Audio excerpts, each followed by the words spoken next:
Okay, good morning. Ngayon ay April 19, 10:30 in the morning.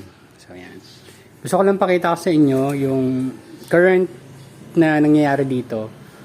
Wala pang 11 a.m. pero yung temperature natin dito sa area, wala pa kasi ako nung mismong reading eh. Next time mag-invest tayo to buy temperature and humidity equipment para at least makita niyo yung actual. Pero based on the area temperature, nasa 32 degrees Celsius. So tiningnan ko lang yung temperature on my cell phone. So 32 degrees Celsius ang current temperature. Pero oo nga, medyo mainit na. Siguro 30, 31, 32. So this temperature, aangat pa to. Tataas pa to mamaya. Mga 12 p.m. Yan, up to 1 p.m. mainit.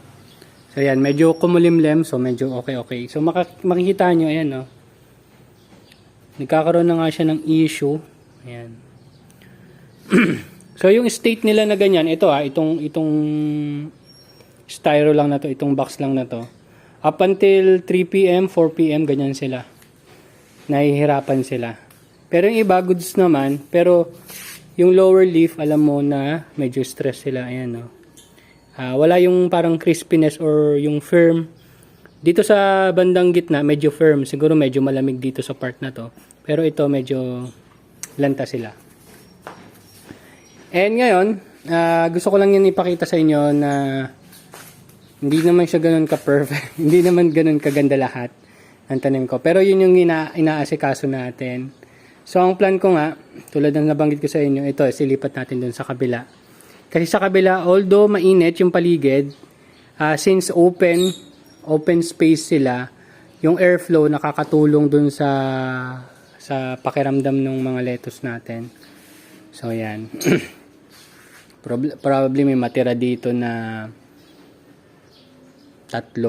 Yan. Siguro dito na lang natin i-set up. Then itong part na to, gagawin muna natin siyang mga ganito, itong setup natin. So, tatry din na, gagawa rin tayo ng drip irrigation tulad na nabanggit ko. And, ano bang gagawin ko dito? Gagawa ko ngayon, ito, isa pang ganito, dito sa setup. Dito. Then, ibababa ko yung mga yon. So, yun lang naman gagawin ko.